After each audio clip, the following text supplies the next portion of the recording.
Buenas noches con Salud y Vida, como siempre, informándoles para que gocen de salud y vida.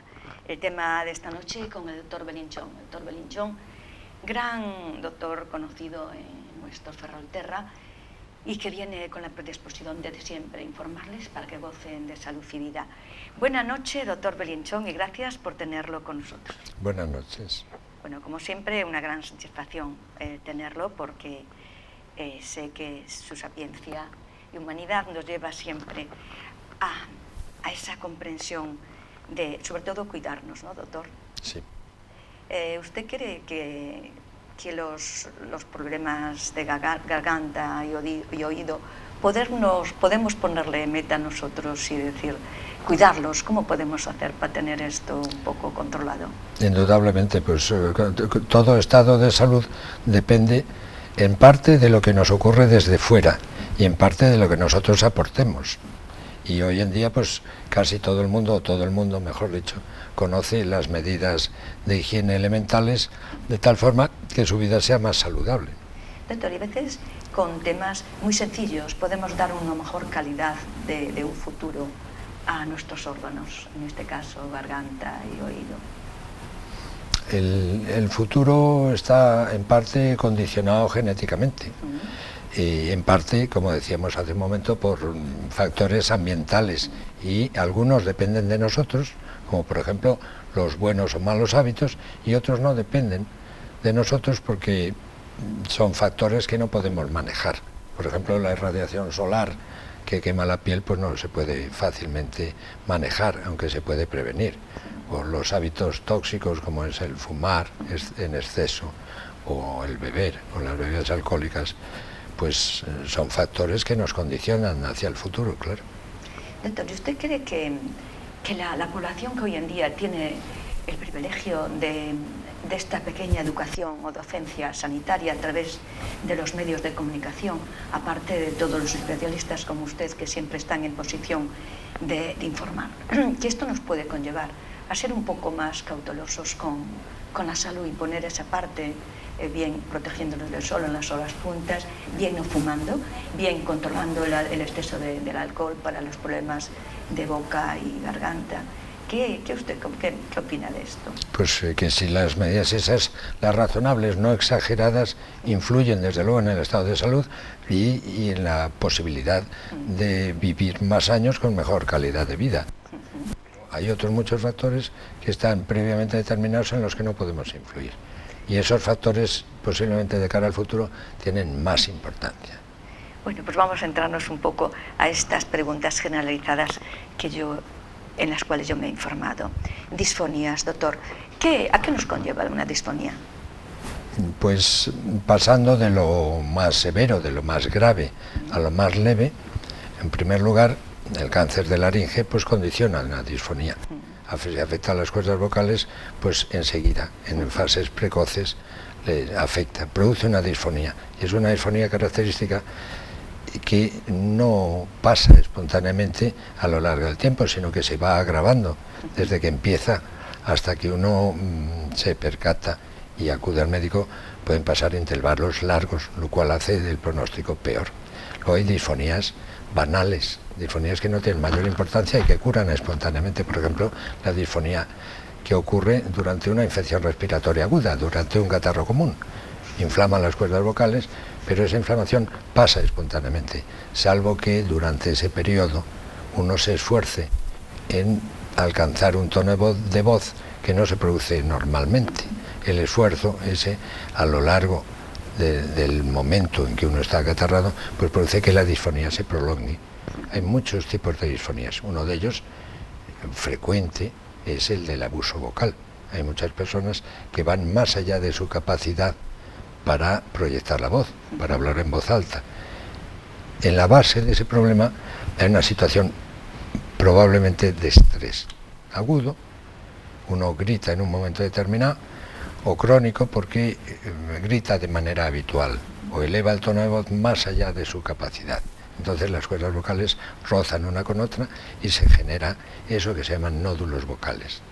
El ejemplo de los nódulos vocales, lo que decimos siempre cuando afrontamos esa situación, es que se producen por roce, por abuso, de la voz y por esfuerzo desmedido, que va más allá eso de la capacidad propia del sujeto. Es sobre todo característico de las personas que tienen que hablar mucho, que tienen que hablar en público, que tienen que elevar el tono de voz, o bien que en una situación de estrés lo elevan. Por ejemplo, personas que cuidan niños pequeños, que siempre están en un cierto riesgo.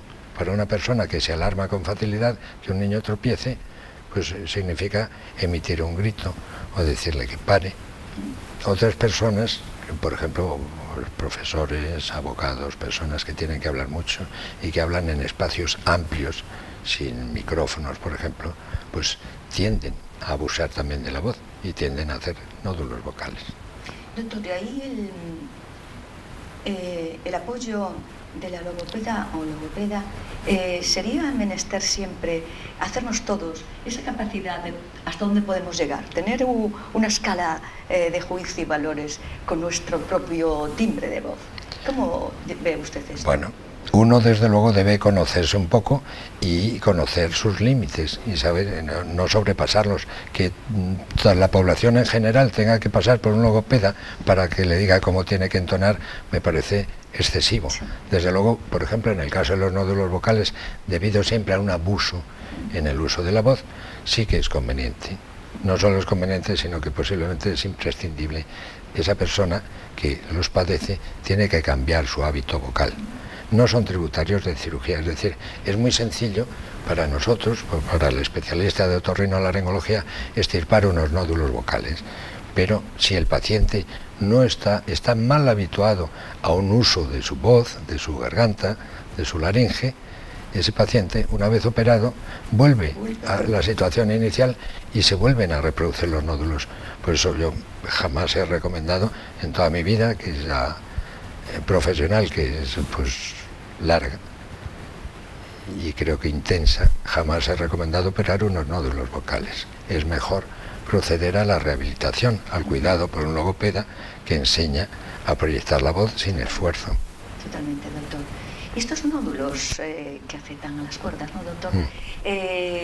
¿Pueden ser en algún momento malis, no? Nada, ¿no? En absoluto. El origen de los tumores a nivel celular es completamente distinto y no se conoce ningún caso que yo sepa que unos nódulos han evolucionado hacia un tumor. Pues nos tranquiliza el tema las personas que a veces nos derramamos un poco el concepto de alzar la voz. Doctor, ¿y la pérdida de audición en las edades es algo? ¿Esto es un hecho tan común esto? Sí, indudablemente la agudeza auditiva, lo mismo que tantas capacidades humanas, va sufriendo en el transcurso de la vida pues un declive, de tal forma que a partir de los 45 años aproximadamente se produce una pérdida, digamos, del 1% al año, de tal forma que cuando se llega a los 65 se han perdido pues 30 decibelios, es suficiente para empezar a notar dificultad de audición, sobre todo en ambientes ruidosos. Doctor, lo curioso, en mi ignorancia, claro está, es que se dice que las personas que estamos ya en la posición de edad, con la pérdida a partir de los 40 y algo, que es 1%, pero cuando ya sumamos algún tanto por ciento superior, que lo que primero que empezamos a dejar de oír son los sonidos agudos. Es un poco como, parece que el sonido agudo siempre nos va a dar más campo de poderlo captar, ¿no? Efectivamente es así. La audición declina fundamentalmente en los sonidos agudos. Eso resta capacidad de comprensión. El lenguaje humano, parte del lenguaje humano, se desarrolla en un espectro de sonidos que se corresponde con los agudos. Cuando faltan, cuando hay un déficit en ese área del espectro auditivo, sí que la comprensión se dificulta.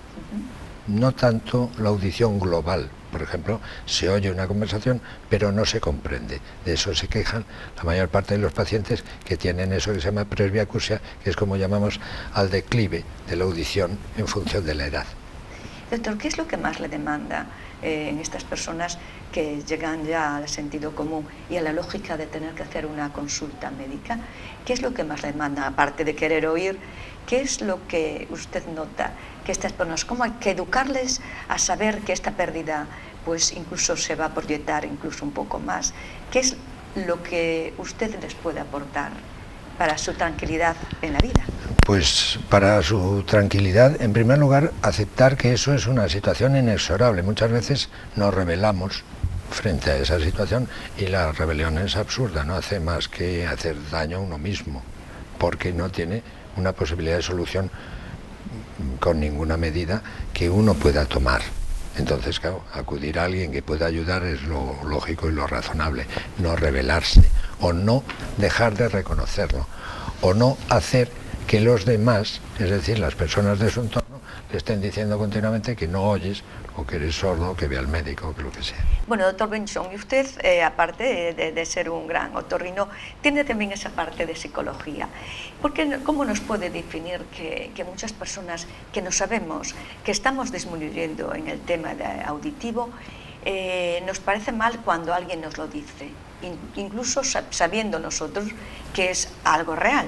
Porque, ¿qué nos pasa psicológicamente cuando tenemos esa autodefensa tan equivocada? Desde luego, la psicología no es lo mismo, aunque naturalmente en contacto con muchas personas a lo largo del tiempo, pues te da una idea de cómo responde cada cual. ¿Por qué nos ofende el que nos señalen un defecto? Pues no lo sé, debe ser una herida en el amor propio. Lo que pasa es que esas heridas generalmente duran poco, se curan rápido.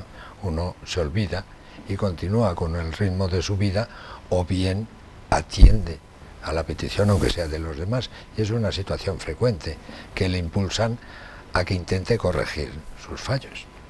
Y la tecnología, doctor, la tecnología para las personas que tenemos que recurrir a ciertos aparatajes que nos van a dar una calidad, eso avanzó mucho. ¿Se le espera más? ¿Cómo es esto, doctor? Mucho. Desde luego, en el trayecto de mi vida profesional he visto avanzar notablemente en ese aspecto, al pie del avance de la electrónica en general y de la miniaturización.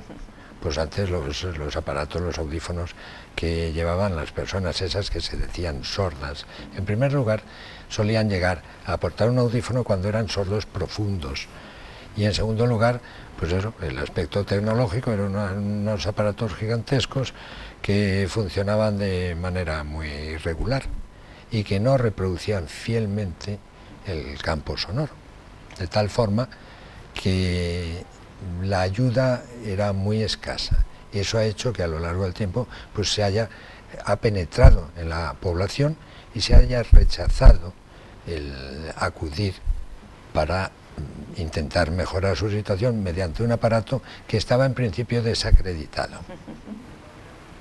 Doctor, ¿y por qué también esa parte de personas que saben que le va a dar una calidad de vida un aparatito, hoy en día cada vez más pequeños, y que les avergüenza ese artilugio que le va a dar calidad de vida? ¿Qué puede ver en el ser humano que nos aporte ciertos resquemor, algo que en realidad nos va a dar un beneficio?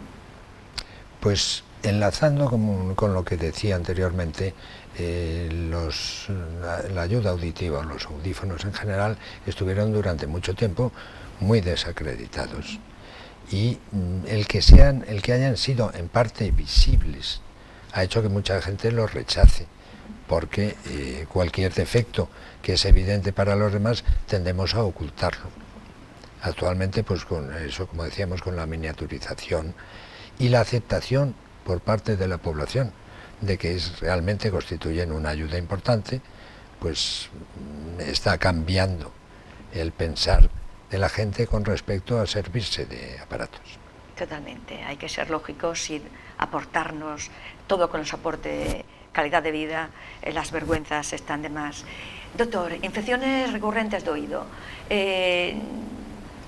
Yo mirando para el pretérito, me acuerdo que los niños, yo nunca fui de tener infecciones de oído, pero que los niños era muy común tener infecciones de oídos, esos chorritos de mocos, que era un caldo de cultivo al parecer. Eso lo hemos ganado, porque prácticamente Sí. hoy en día no se ve los niños ya con los mocos colgando.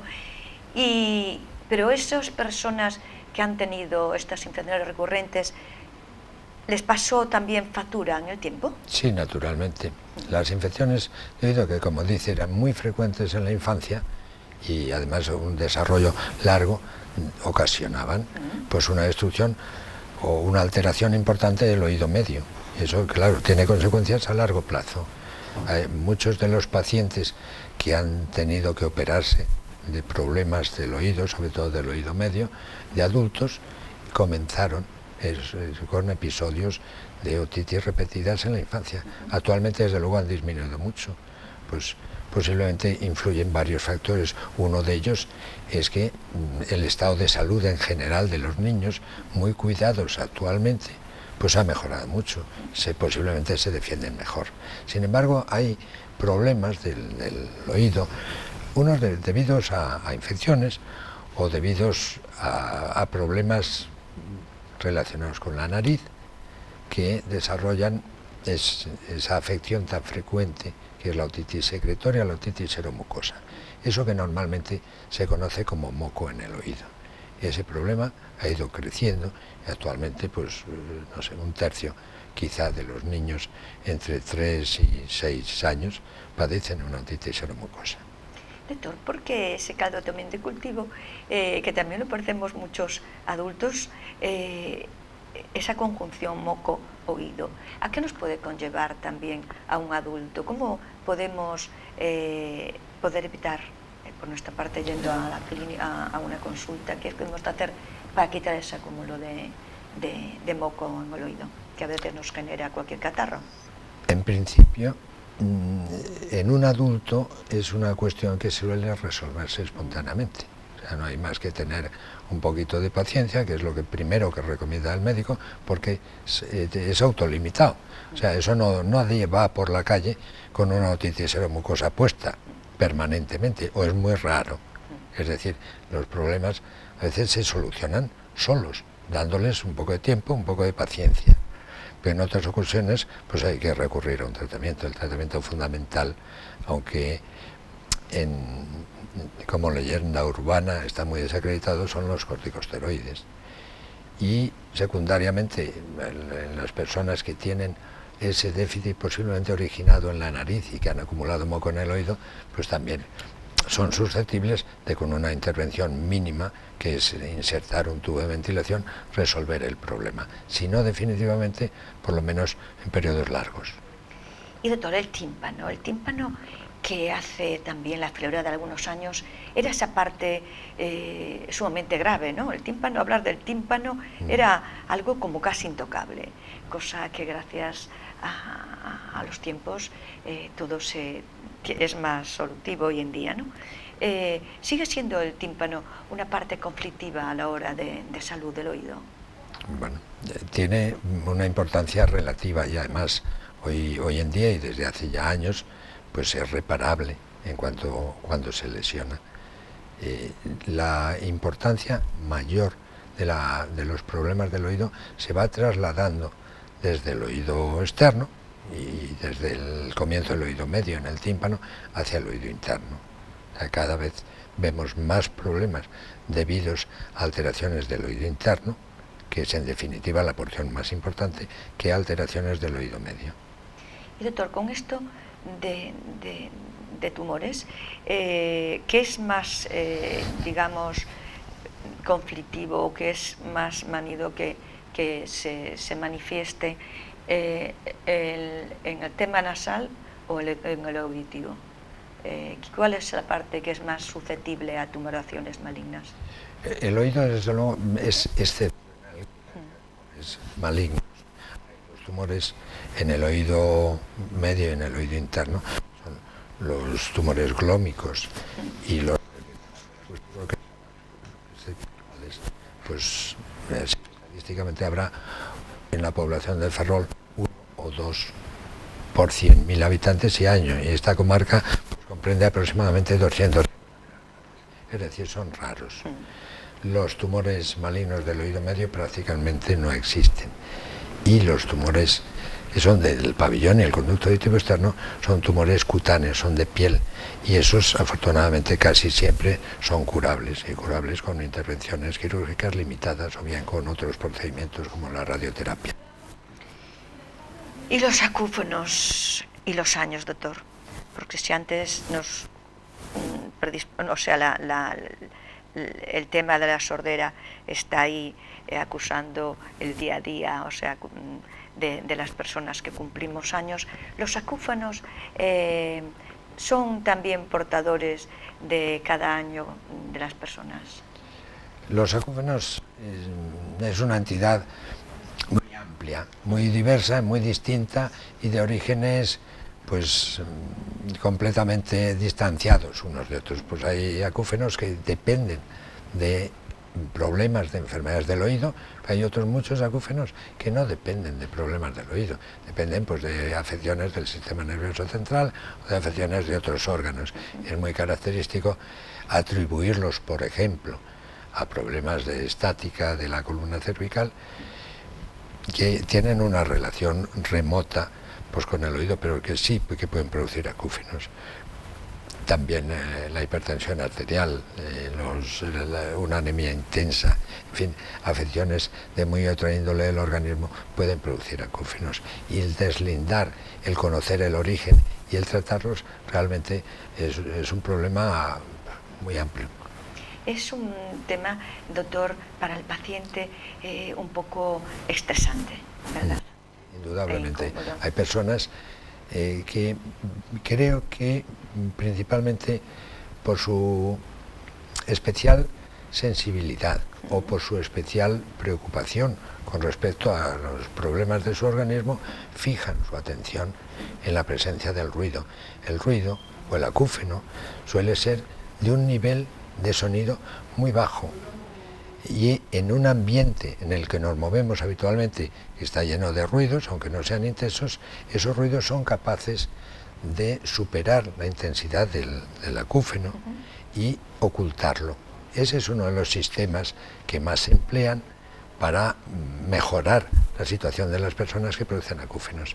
Desde luego, otro e inmediato es una vez reconocido el paciente y a sabiendas de que no tiene ninguna enfermedad del oído ni ninguna enfermedad importante del organismo en general, tranquilizarlo, porque muchas veces lo que hacen los acúfenos es efectivamente preocupar y agobiar al paciente. Lo que quiere decir, doctor, que no es grave. Grave en concepto que no sea, que no perjudica, simplemente nada más que estresa, ¿no? No exactamente, porque hay acúfenos que revelan un problema grave en el oído o fuera del oído. Por ejemplo, hablábamos antes de pasada de los tumores del oído interno, un tumor que es raro, pero que está, que es el neurinoma del acústico, sí que produce acúfenos, puede producir acúfenos. Es decir, lo primero que tenemos que hacer es deslindar esos acúfenos en los cuales hay un origen de un problema que puede ser serio, y esos acúfenos que son banales, que no sabemos muy bien por qué se producen, que curan espontáneamente o que uno asimila de tal forma que llegan a no molestarle, pero que no tienen una enfermedad debajo, una enfermedad que los ocasione, por lo menos una enfermedad de las conocidas y de las que dan relevancia, de las de gravedad. Pues ahí quedamos, doctor, que van todas estas personas, que es un campo bastante amplio de la población que los padece, ¿no, doctor? Muy amplio, les llevamos esta explicación que usted nos da y tranquilidad hacia ellos también. Yo creo que todo el mundo alguna vez en la vida ha tenido acúfenos. ¿Algún episodio? La inmensa mayoría de la población, desde luego, han pasado sin que se revelase ninguna enfermedad subyacente por debajo del acúfeno, han pasado espontáneamente, han desaparecido o bien los han asimilado, están con ellos pero no les molesta. Animales de costumbre, ¿no? Totalmente. Y doctor, el sentido del olfato, ¿en sí también se pierde con los años? Disminuye con los años, efectivamente.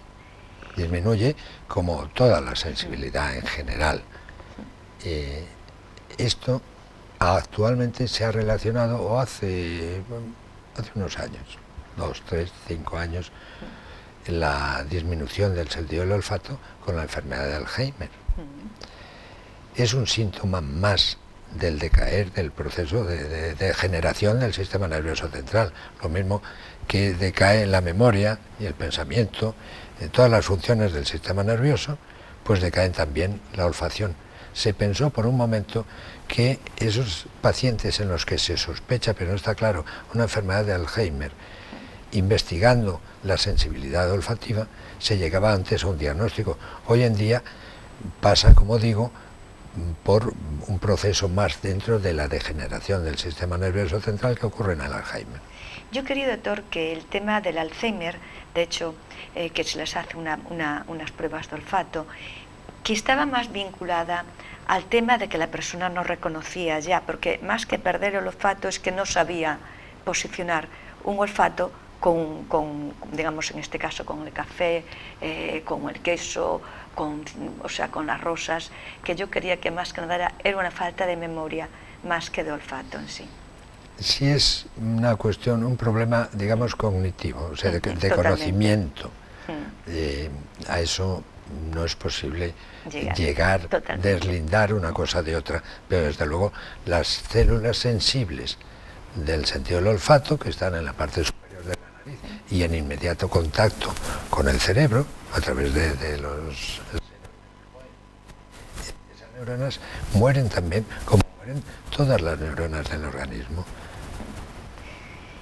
Pues nada, hay que saber que ciertas cosas las vamos a perder, pero lentamente, que no va a ser una cosa de repente. Entonces tenemos que saber vivir de ciertas carencias en fases pequeñas. Y doctor, eso de perder el olfato por cualquier motivo X, para una persona debe de ser algo trágico, porque a la hora de alimentarnos vamos a perder también la sensibilidad del sabor, ¿no? No, ¿no? La sensibilidad del olfato llega directamente al cerebro, como decíamos antes, a través de la lámina cribosa, que es una capita de hueso en la parte superior de la nariz. Pero la sensibilidad gustativa no se pierde, va por otra vía. Se mantienen el sabor, lo que entendemos realmente por sabor.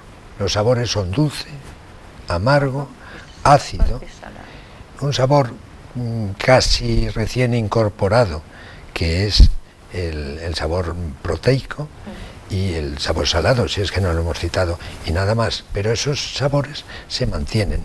La sensibilidad a los sabores está localizada en las papilas gustativas de la lengua y van al cerebro por otro camino que no es directo.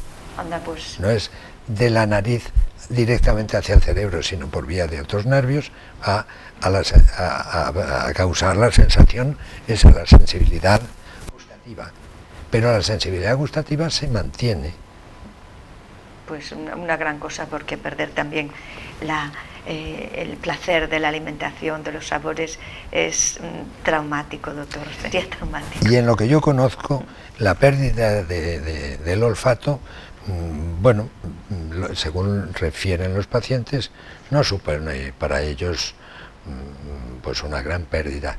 Y hay una cuestión que es curiosa: cómo interviene pues el pensamiento y la manera de ser y el modo de aceptar las situaciones. Si por una parte conservan el gusto, es decir, los sabores fundamentales, ácido, amargo, dulce, salado, y ese sabor de proteínas que decimos, si conservan eso y además conservan el factor memoria para lo que están comiendo, compensan perfectamente el déficit. Desde luego no he visto a nadie llorar amargamente por haber perdido el olfato. Se quejan, les molesta, les incomoda, pero realmente no es un déficit que impida hacer una vida absolutamente normal en todos los sentidos. Pues me alegra, doctor, me alegra. Vamos a entrar en el campo que este año creo que es un caldo de cultivo va a ser bastante notorio y perjudicial para las personas que lo padezcan. Las alergias, la alergia que este año creo que viene como muy peleona. En sí las alergias las vamos a tener todos siempre como algo normal, aunque haya personas que son más vulnerables a ello. Háblanos usted un poco respecto a esto.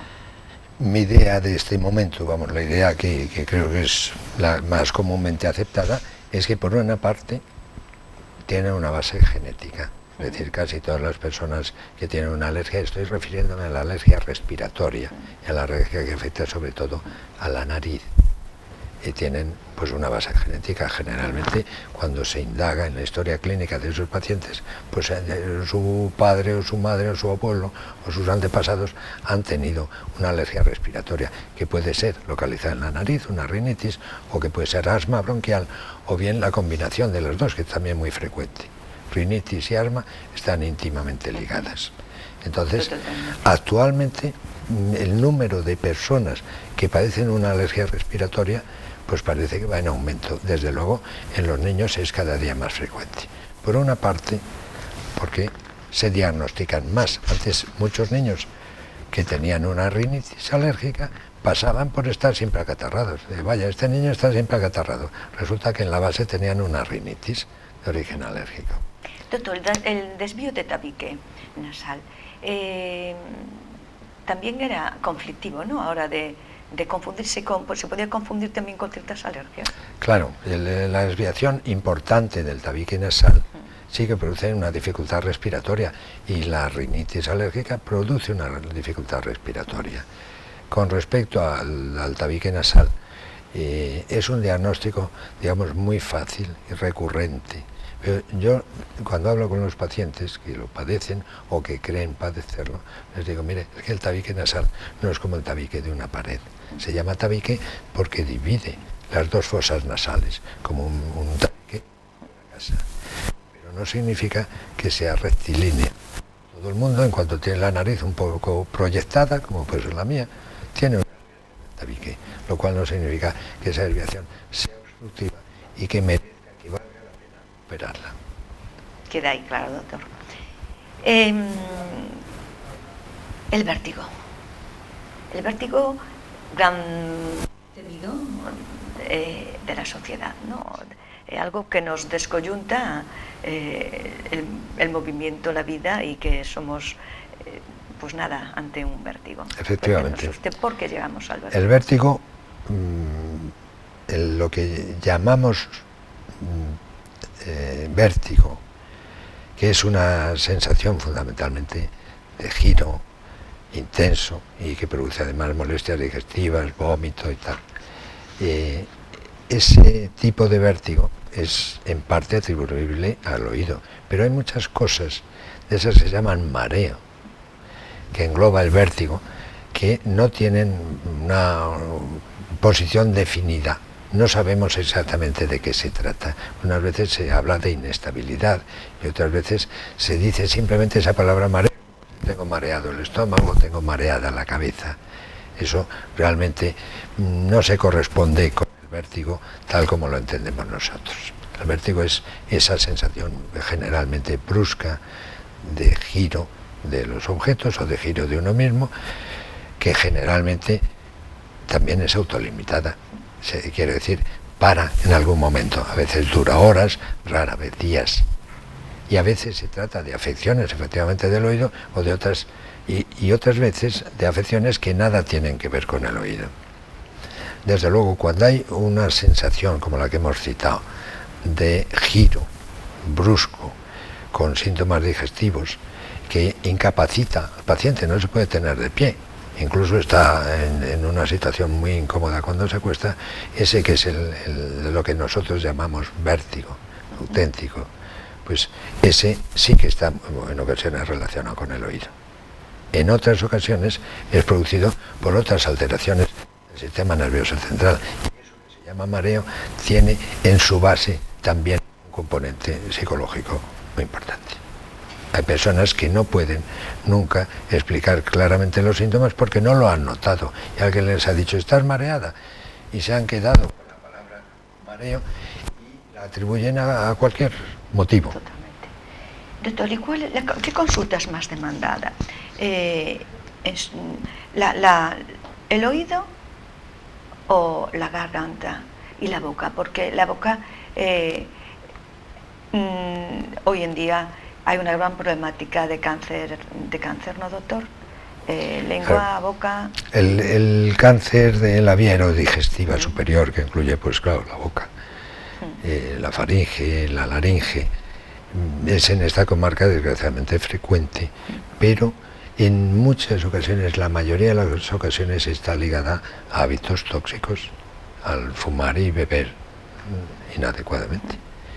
En algunas raras ocasiones se produce sobre lesiones de la mucosa oral, por ejemplo, las leucoplasias, que luego degeneran a posteriori a lo largo de los años, pero en la mayoría de las ocasiones son esos dos factores que hemos comentado los que inciden, sobre todo más que en la boca, que tiene posiblemente mecanismos defensivos más potentes, influye en la laringe, influye naturalmente en el pulmón. Y el número de pacientes que presentan ese problema normalmente es muy grande. Decíamos antes, en experiencia eso del Hospital de la Seguridad Social, donde yo trabajé durante muchos años, pues bien, se habrán hecho 50, 60 cirugías de tumores de laringe, tumores de cabeza y cuello en general. Bueno, doctor, siempre que usted tenemos la virtud de que tenemos la suerte de que usted nos venga a ayudar a llevar este programa al periodo de la comprensión, nos congratula, porque sé que son a ser muchas las personas que les lleguen sus consejos y su sapiencia, feto de que siempre esa medicina preventiva sigue dando vida, doctor. Sí, naturalmente. Como decíamos al principio, pues las medidas que uno puede tomar en el cuidado de uno mismo son importantes. No son decisivas, en muchos casos tienen escasa influencia respecto al porvenir, pero hay que dárselas. Es, digamos, lo único que podemos hacer, pero lo mejor que podemos hacer por nosotros mismos, que es cuidar nuestro estado de salud. Totalmente. Bueno, y ahora pasando a la segunda parte del programa, vamos a hablar respecto al doctor Belinchón, dado que, como él bien dijo, ha trabajado llevando la dirección en el arquitecto Marcide de hace bastantes años, y después llevando su consulta privada en el Hospital General, y ahora pues ha tomado la decisión de dar otro giro a su vida y dejando el campo de la medicina para dedicarse un poco a la vida. Doctor Belinchón, ¿esto es cierto? Sí, es así, efectivamente. Dentro de unos días, casi de horas, pues dejaré de trabajar. Una decisión difícil, porque he dedicado buena parte de mi vida y desde luego de mi voluntad a hacer lo que he hecho. Totalmente, doctor. ¿Me deja usted mirar un poco hacia el pretérito y posicionarlo bajo mi escala de valores cuando lo he conocido hace muchísimos años? ¿Cuántos años ya nos remontamos a sus comienzos en Ferrol? Pues unos 40 años. 40 años. ¿Podemos decir que el doctor Belinchón ya casi es ferrolano? Sí, se puede decir.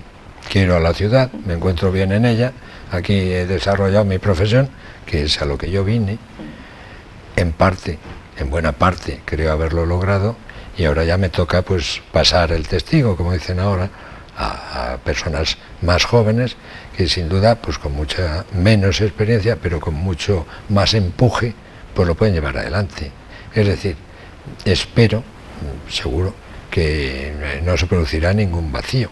De hecho, a lo largo de los últimos años, pues ya he procurado, naturalmente, que la labor, que no está bien, no es fallida, lo que hemos hecho, ha sido mucho. Nosotros recibimos, los médicos de mi generación, unos magníficos hospitales del anterior régimen, del régimen ese, que digamos predemocrático. Los hemos puesto en marcha, hemos educado a bastante gente que ha pasado por ellos, los hemos dotado y los hemos conducido hasta este momento, y creo que no lo hemos hecho mal, porque desde luego la sanidad española pues tiene prestigio en todo el mundo, es de las mejores conocidas, y hemos hecho todo lo posible por ponerlas en marcha, por dirigirlas, por orientarlas durante tantos años, y luego por abrir el camino a los que nos tienen que suceder necesariamente. Doctor, usted ha dicho que quiere a Ferrol, que se adaptó y quiere a Ferrol, pero quiero que sepa que son muchos los ferrolanos que lo quieren usted. Es un hombre admirado profesionalmente y humanamente. es una persona muy válida y que la vamos a echar de menos porque es una persona que ha dejado huella. A la par de ello, esperemos que ese testigo que usted ha decidido dar, que sea acogido con personas que aprendan mucho de usted. A veces se nace ya con un estigma muy marcado, y yo creo que usted nació ya con el estigma de su profesión. Por eso le ha costado muy poco llegar a las personas, incluso con ese silencio que lo ciñe a su personalidad. Es una persona de pocas palabras, pero las pocas palabras que dicen llegan al ser humano, llegan a la comprensión del paciente, y eso no sé si, doctor, si se aprende en las universidades o se nace ya con ello.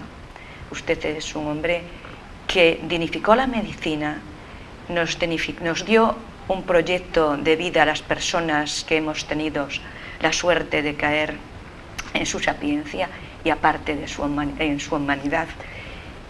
Y esto me gustaría que todas las personas que cojan este testigo, que es una formación como la que usted tiene, que la cojan acordándose siempre de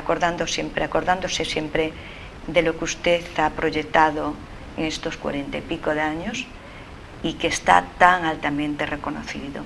El doctor Belinchón, un hombre que hablaba muy poco, pero que ejercía muy bien su profesión, un hombre de pocas palabras, pero que decía mucho. A veces la palabra extensa nos lleva al regumbio de la prepotencia, y el doctor Belinchón es un hombre sencillo, de pocas palabras, pero de mucho tesón en la vida. Muy bien. Muchas gracias. Gracias. Es excesivo lo que dice de mí, y yo quiero pues decir a los pacientes que van a estar perfectamente asistidos, que hay buenos profesionales. Pues en el Hospital de la Seguridad Social hay todo un grupo de jóvenes que trabajan con entusiasmo, muy bien dirigidos, y en el Hospital General pues hay otra persona de mi confianza que se va a encargar de asistir a todos esos enfermos que, digamos, quedan pendientes de seguimiento. El doctor Fuertes, que es un joven otorrino, pero ya suficientemente experimentado y muy bien formado, pues se ocupará de atenderles de tal forma que ese temor que me han expresado a mí últimamente, pues afortunadamente el campo queda cubierto, la asistencia se va a desarrollar del mismo modo y yo no estaré, pero personas de mi absoluta confianza y a las que conozco muy bien se van a encargar de continuar la labor. Que esto no se interrumpe. Bueno, esperemos que la medicina, por supuesto, no se interrumpe. Tampoco se le va a olvidar tan pronto, doctor Belinchón. Es una persona que vuelvo a decir hasta la saciedad, que ha dejado huella, que su huella no la va a borrar y que vamos a ser muchas las generaciones que se recuerden vuelvo a decir, de un hombre de silencios, pero de mucho verbo. Doctor, gracias por haber significado un gran profesional en Ferrol, gracias por habernos dado la satisfacción de conocerlo y gracias por esa proximidad que ha dado siempre usted a todos sus pacientes. Gracias, doctor Belinchón. Gracias a ustedes. Bueno, y ustedes estarán conmigo que hay personas que son dignas al recuerdo, son dignas al elogio y son dignas al quererlos. El doctor Belinchón es un hombre, no vamos a hablar en era, sino que sigue siendo un gran profesional, una gran persona y un gran amigo de sus amigos. Por eso todas las personas que hemos tenido la suerte de conocerlo lo alabamos, porque es así como es un gran hombre. Nada más, buenas noches y hasta el próximo martes.